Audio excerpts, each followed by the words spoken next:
This week, former Oklahoma Attorney General Scott Pruitt was confirmed as the head of the EPA, aka the Economy Pounding Agency. Will Pruitt cut the EPA to the bone, or will it have to convert back to the 1800s and ditch all the fossil fuels and ride horses to work to make the ozone 0.005% less prevalent? In other news, Michael Flynn, the cheeky little bastard, was fired with honor over his alleged lies to Vice President Pence. Did he deserve to be fired? Is Pence in on the ordeal? All this and much, much more on today's show. I'm Hunter. I'm Darian. And this is the Hunter and Darian Show.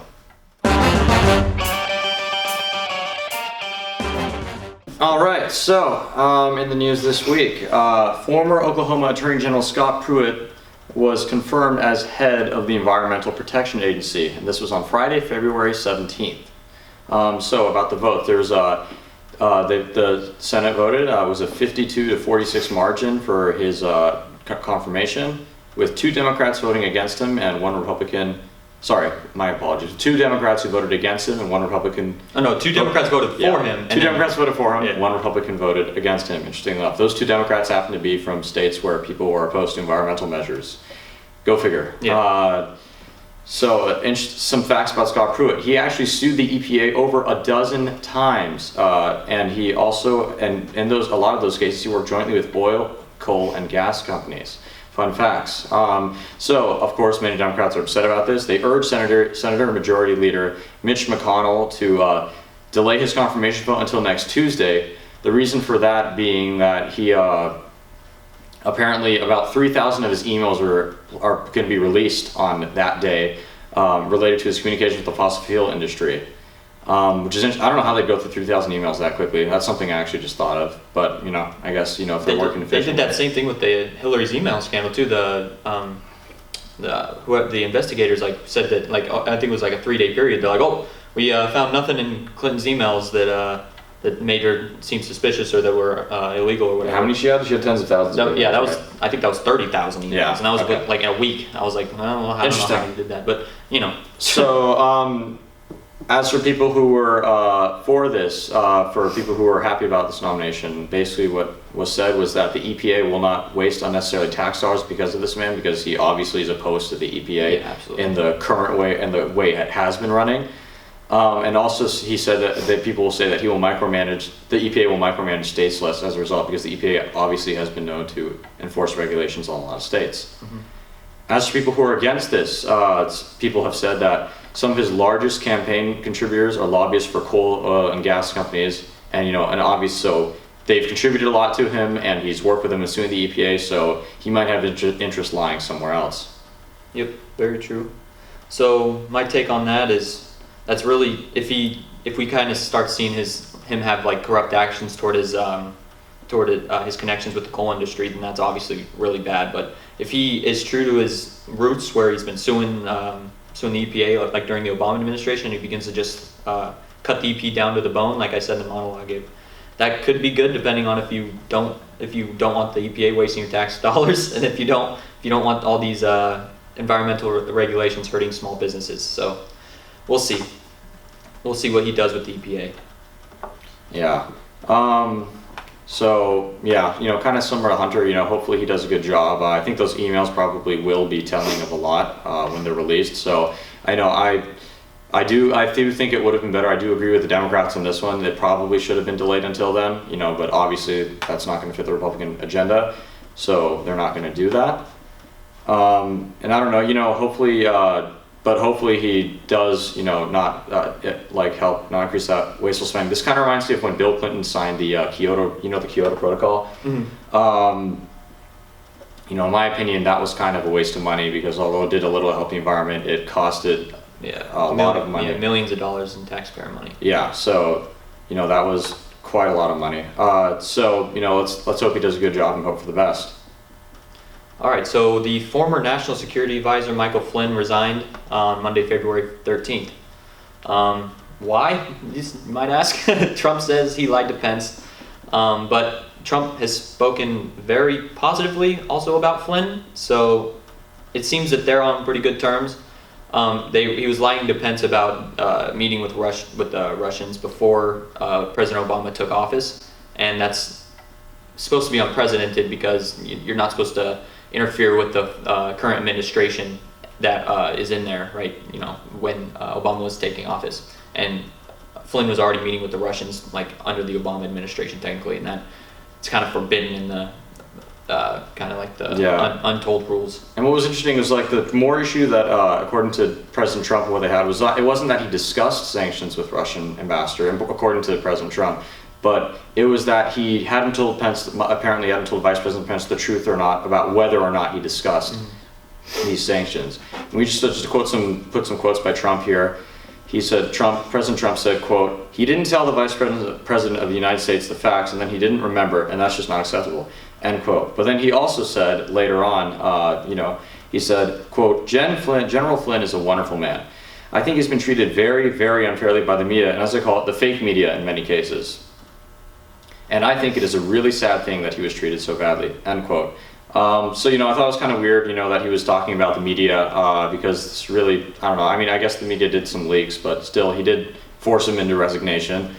And one more quote President Trump said, which I think is absolutely ridiculous, was that the leaks were meant to, quote, cover up for a terrible loss that the Democrats had under Hillary Clinton, end quote. So, the election's been over for a while now. Still dwelling on his win. I don't get what this has to do with Hillary Clinton. This is like, it's kind of silly.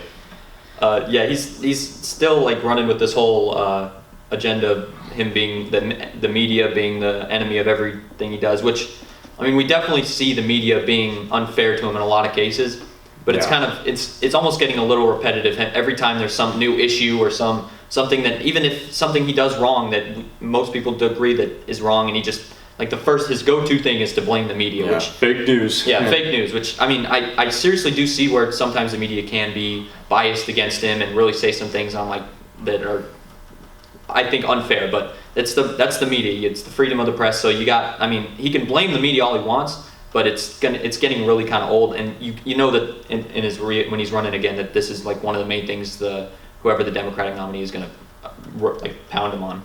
Yeah. And that's all about, for the news for this week. On to anything and everything. So, I'm sure many of you know the YouTube star PewDiePie. He has over 50 million subscribers on YouTube, if I recall correctly, and he's the most subscribed to channel on YouTube. Biggest guy on YouTube today. So recently, the Wall Street Journal published an article accusing, and his real name is Felix Kjellberg, and as many of you know, PewDiePie, of anti-Semitism. As a result of this, he lost his contract with Disney and also lost advertisements for his show on Google. We actually put his response in the description here so you guys can get his side of the story. And of course, if you do some Googling, you'll find anything else on it if you're still interested. Personally, I think it's kind of silly. He's a comedian. I really don't think he's any kind of racist or anti-Semite of any sort. And interesting enough, he actually made videos making fun of how the media will target him for ridiculous things. And Wall Street Journal even used excerpts from that YouTube clip to make fun of, to accuse him of anti-Semitism.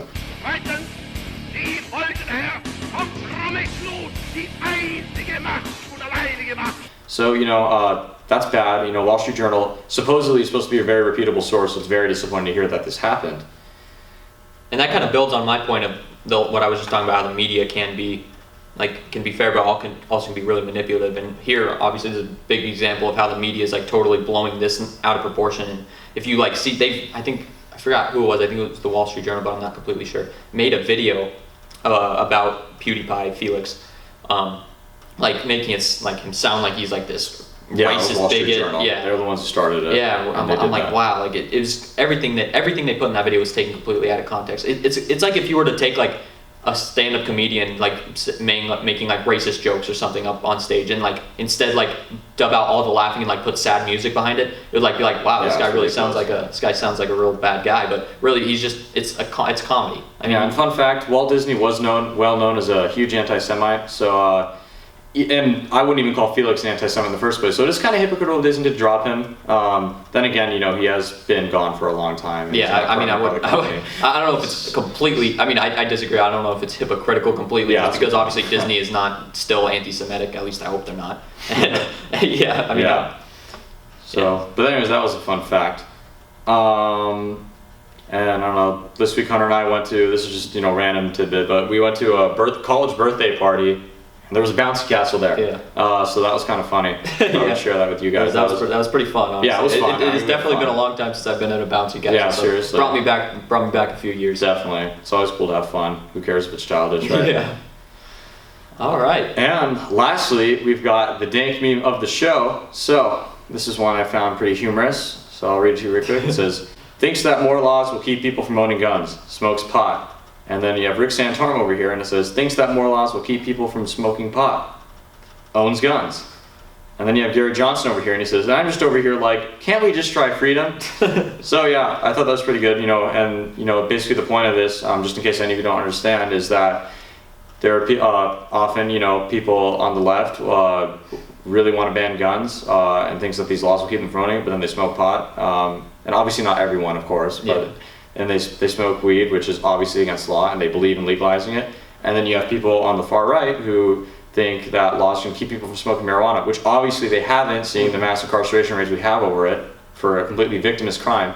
And then they have guns to get mad when people want to ban their guns. It's like, Yeah. why don't we just legalize both? That was the point of the meme. I found that pretty humorous because people are gonna do either one or both, depending on what their beliefs are, no matter what. Yep.